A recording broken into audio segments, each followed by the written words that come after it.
Ce 22 avril, Journée mondiale de la Terre, est une occasion pour des chercheurs en matière agricole d'alerter sur la question. Ainsi, l'Institut international de recherche sur les politiques alimentaires, en abrégé IFPRI, a demandé aux États africains de revoir leur politique qui a consisté jusque-là à gérer des crises en ce qui concerne l'alimentation. La norme pour les 2-3 prochaines décennies, c'est une croissance progressive des prix des denrées alimentaires.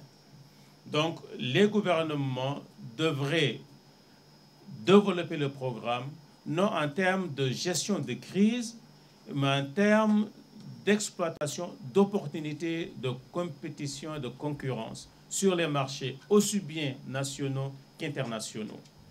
Le marché mondial aura besoin de l'Afrique dans 10-15 ans pour satisfaire à la demande globale internationale. Si l'Afrique réussit à produire davantage et à être beaucoup plus compétitif, elle aura des revenus d'exportation à réaliser.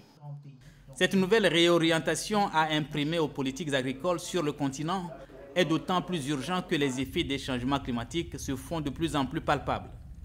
Aussi, les États devraient non seulement augmenter la part de budget consacrée à l'agriculture, mais ils devraient veiller à une productivité plus sensible.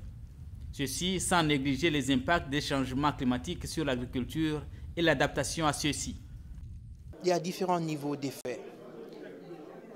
En termes de changement de pluviométrie, oui, c'est observé que les isoètes se sont déplacés.